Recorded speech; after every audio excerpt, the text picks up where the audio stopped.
Ladies and gentlemen, Assalamu alaikum. I've made many speeches from this platform before. I've made roundtable discussions, but I think this has been one of the hardest speeches to put together. The reason being because there are so many people to thank.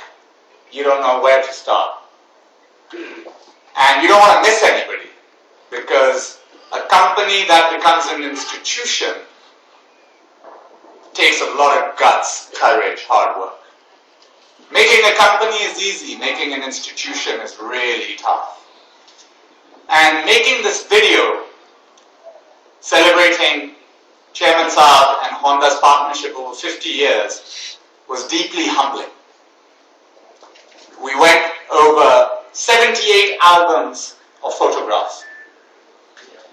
It took us a year to put together, and we were never satisfied. But at the end of the day, Amir Saab gave us a target to bring 50 years into 21 minutes. It was a really tough job. But I hope today you witness the stakeholders who make a company into an institution and make dreams come true. I hope you can celebrate with me by a standing ovation, at least for the two partners on the desk here. I think they deserve it.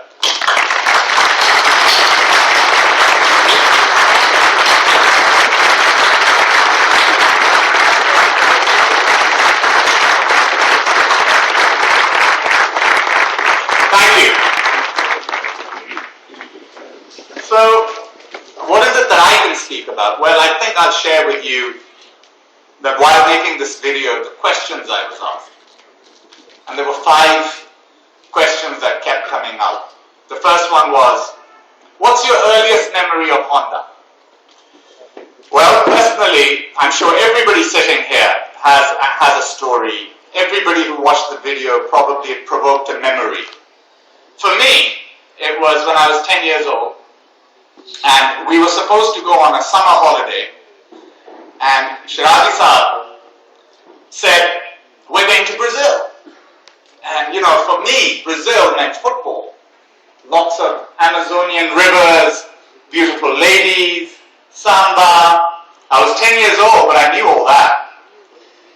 But when Amir Saab and I got on the plane, we went to a place called Manaus. Straight. And guess what it was? It was Shirazi Saab's way of having a holiday. It was an Atlas Honda factory in Brazil. We stayed there for 3 days. We dived in the Amazon River. And from there, we got on the plane again, not seeing Rio, not seeing Sao Paulo. And the next stage of our holiday was a flight to Marysville, USA via Miami. And guess what that trip was? It was a holiday to see how a gold ring was produced in Marysville, Ohio. We spent 3 days there.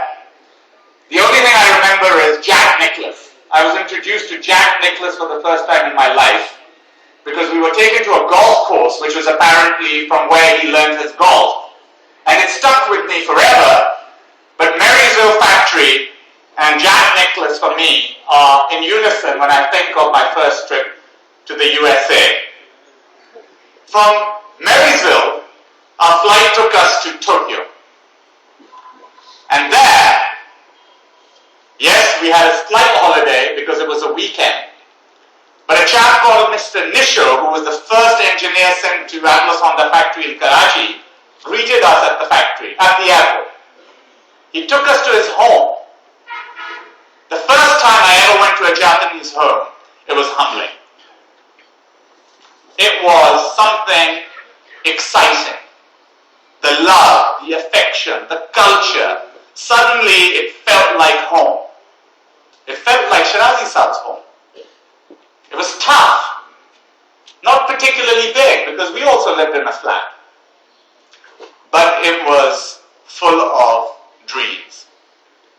They talked about how they started in '63, how Soichiro Honda sent Mr. Nisho to the factory, and how, together with his nephew the Shah Shirazi, they put the first brick down. That's when I first realized that there was something between my father and Honda going on that I didn't really understand. It was deeper than a friendship, it was a partnership. The next day, I got taken to a factory where this elderly gentleman came out running. Embraced Shirazi sir. And he had a Honda racing jacket in his hands. And he said, "Where's the young one? Where's the young one?"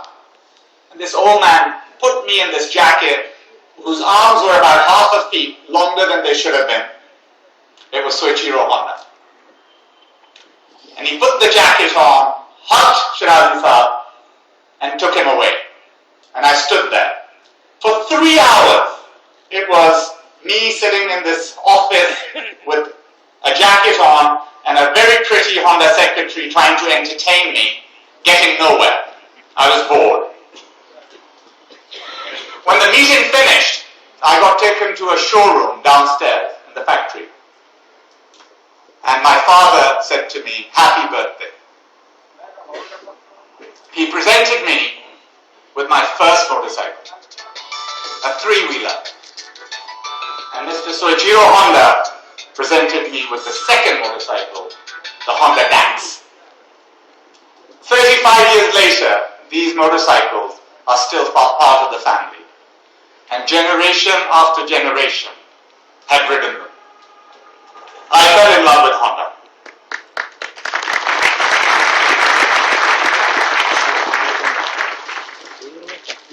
I wanted to be CEO of Atlas Honda one day. And Anand provided that platform. In '93, when I first came back to Pakistan, he said, "If you really want to be CEO of Atlas Honda, you need to start work as a worker, as an associate on the floor." My first job was in the welding shop. I remember very clearly working in the welding shop, and my good friend Umar said, I don't know if he's here, he came selling tires to Amir while I was wearing a worthy making motorcycle frame bodies. And the two of us, I remember, exchanged glances, said nothing, but provoked us both to go back to Harvard to gain some more experience. It was a humbling experience here. I got to know all the associates in the factory. I got to know all the machines in the factory. And for that, I have to thank lots of people here who embedded that culture in all of us. Javed Saab, Rahim Saab, Habibur Rahman Saab, and all the elders who made this company happen. We started from the ground floor, the way they did. And it made us friends with the associates who work here. People say I'm a tough boss, but I think from their heart, they also recognize that we're friends. Or at least I'd like to think that. And that's something that Amir Saab, as the CEO of this company, brought to this 50 years. A leadership full of humility.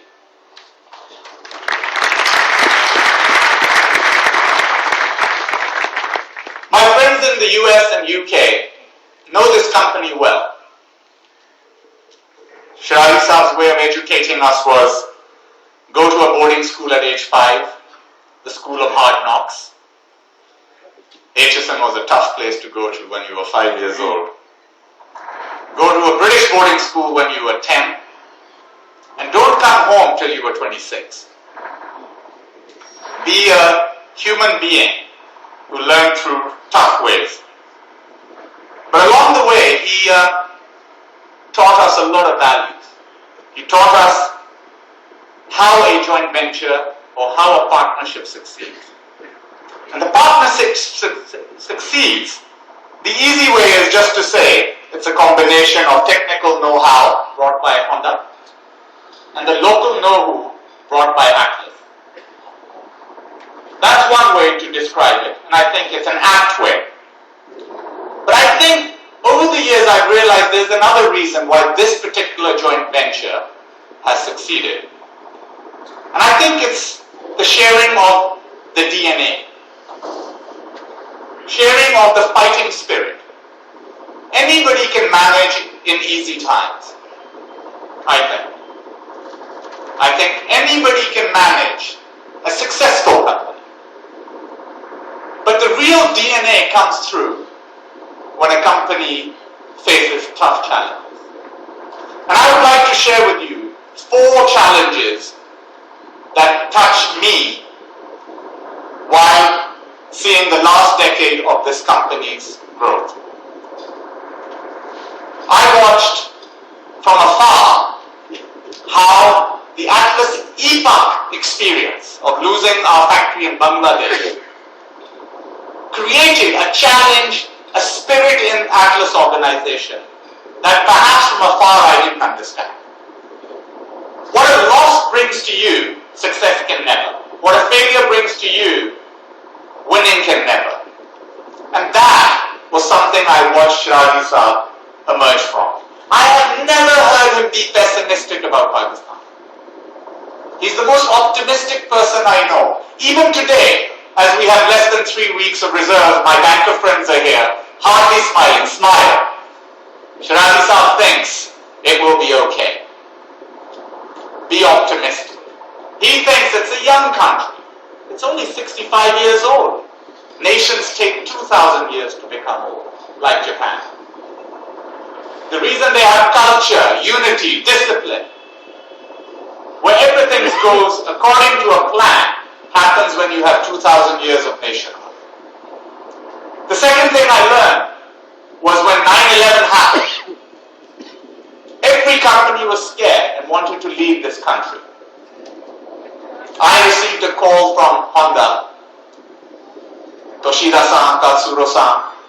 He said, Saquib-san, what's your opinion? I said, don't worry. You can take your associates back. In those days we had 12. But trust me, nothing will happen. We will come through this. Honda just relied on that message. And within 3 months, we found a way to open LCs, ship components, and we had our best year ever.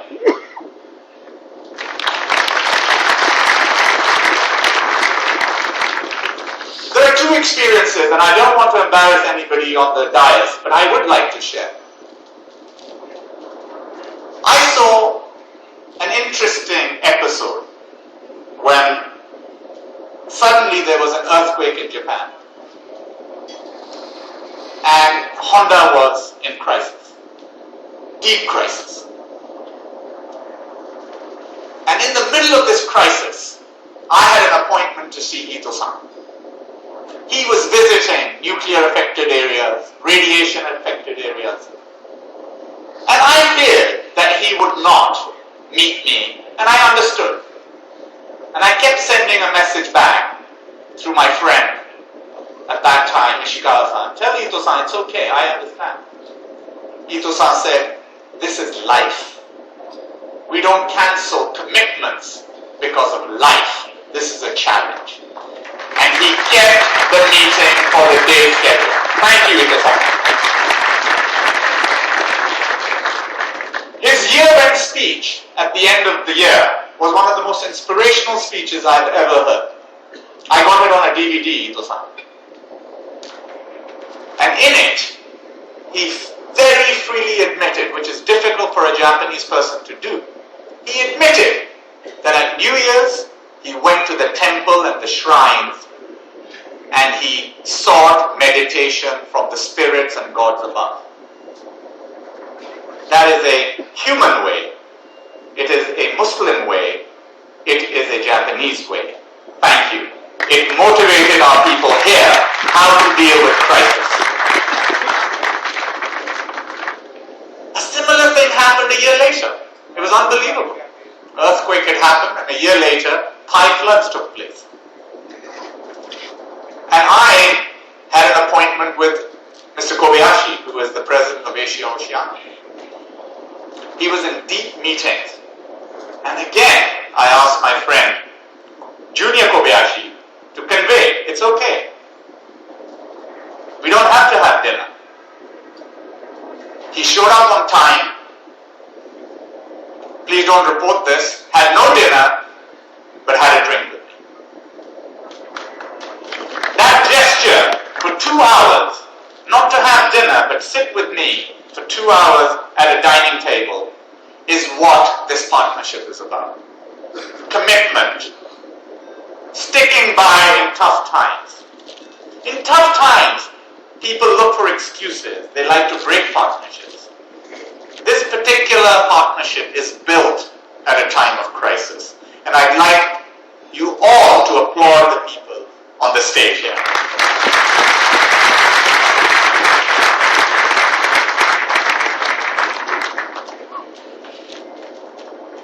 Many people during the course of this video also asked me, Shirazi Saab is optimistic, but you are a realist. What do you think is the future of Pakistan? Well, I'm a realist, but I too think there is short-term pain but long-term gain. I think we will go through painful periods every now and then. We live in an environment surrounded by neighbors who have strategic objectives that this government or this country or any government will find hard to fulfill. We will face devaluations and we will face crises, but I really do believe that the food security, the agriculture, the resources below the ground, the resources above the ground in the form of human beings, the people we educate, the way they come out molded, is inspiring enough to believe in this country. We may not have met our target of 1 million in a certain year, but inshallah, with the help of my friends sitting in front and on the table, we will inshallah cross 1 million sooner than later. 2 years ago, I went to Indonesia. Ayama-san, my good friend, arranged a trip. Bori-san showed me Indonesia. I saw in '97 the state of Indonesia. A country that was powering ahead suddenly had a crisis. And volume came down from 1.5 million to less than 500 million, Hori-san, if I'm right. I was there. I saw in '97 the state of Indonesia. It had come through military dictatorships, not unlike ours.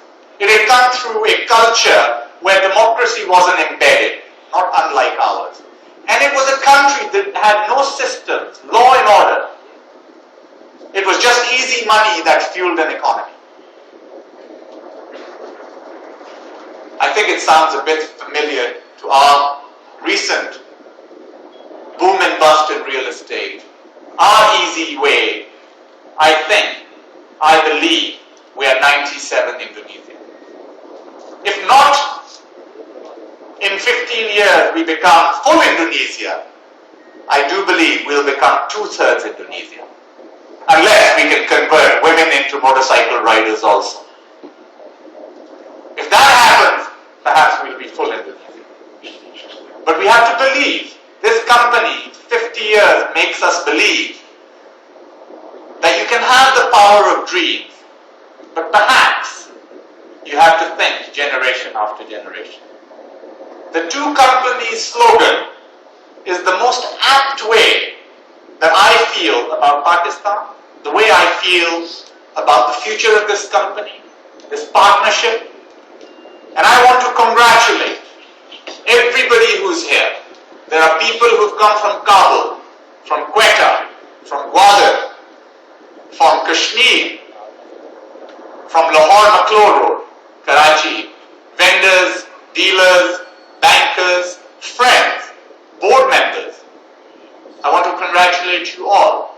All of you have a share of making us, or helping us, become an institution. Finally, I'd also like to congratulate Ito-san on his decision, a tough decision, to re-enter Formula One.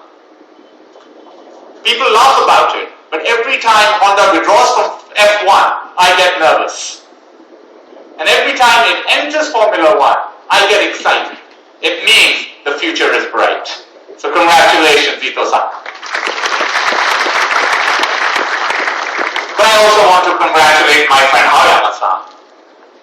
The way Marquez won the MotoGP in such a thrilling last race, it made me very, very happy that our timing of introducing the CBR series in Pakistan was very apt. So Kobayashi-san, thank you for allowing CBR to be introduced to the Pakistani nation. Hopefully this will fulfill some of the dreams of our fun-loving customer base that is outside. Last but not least, I'd like to thank Chairman. This is your day. This is your anniversary. And Mrs. Shirazi's anniversary. The lady behind the man. The group and the foundation you have given us in the form of education, value system, difficult situations, has allowed us to get this far. Inshallah, we won't fail you. We will endeavor to make your spirit live longer and translate into the motto that you have given to us from today, generation after generation. Thank you very much.